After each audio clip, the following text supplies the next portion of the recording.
রাশিয়াকে চীনের দেওয়া সমর্থন নিয়ে এমনিতেই উদ্বেগে যুক্তরাষ্ট্র।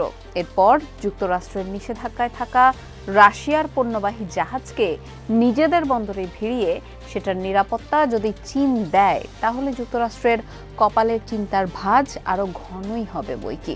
আন্তর্জাতিক বার্তা সংস্থা রয়টার্সের একটি প্রতিবেদনে একটি স্যাটেলাইট চিত্র এর প্রমাণ পেয়েছে বলে জানিয়েছে। রয়টার্স বলছে, স্যাটেলাইট চিত্রে চীনের একটি শিপইয়ার্ডে নোঙর করে থাকতে দেখা গেছে ওই জাহাজটিকে, যেটিতে করে উত্তর কোরিয়ায় অস্ত্র যায় রাশিয়ার।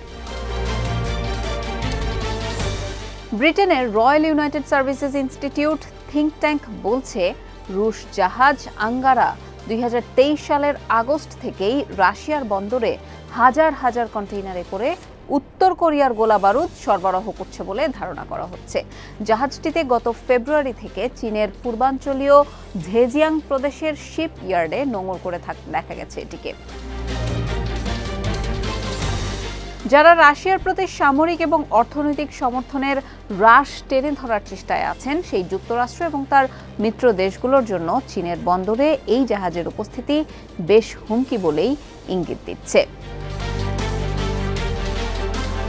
ইউক্রেন বারবার নতুন করে রাশিয়ার হামলার শিকার হচ্ছে, তাদের গোলাবারুদেও ঘাটতি দেখা দিয়েছে। যুক্তরাষ্ট্রের কর্মকর্তারা সতর্ক করে বলে আসছেন, ইউক্রেন যুদ্ধে রাশিয়া প্রথম দিকে বিপত্তির মুখে থাকলেও উত্তরোত্তর চীনের সাহায্য পেয়ে রুশ সেনাবাহিনীতে নতুন করে শক্তির সঞ্চার হচ্ছে।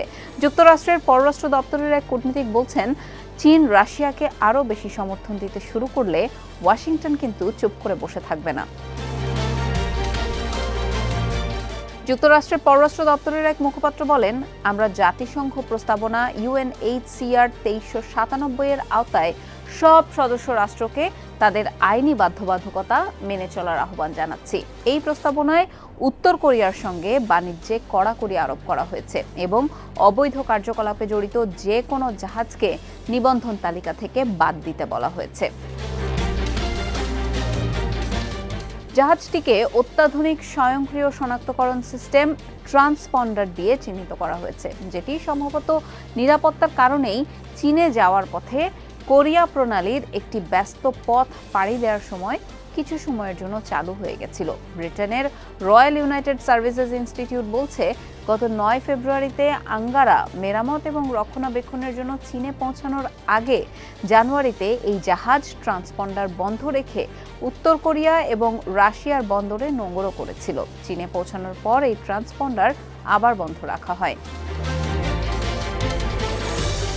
যুক্তরাষ্ট্র 2022 সালের মে মাসে এই জাহাজের ওপর নিষেধাজ্ঞা দিয়েছিল। এরপরও 2023 সালের আগস্ট থেকে জাহাজটি উত্তর কোরিয়ার রাজিন বন্দর এবং রাশিয়ার বন্দরের মধ্যে অন্তত 11টি ডেলিভারি করেছে বলে জানিয়েছে রয়্যাল ইউনাইটেড সার্ভিসেস ইনস্টিটিউট।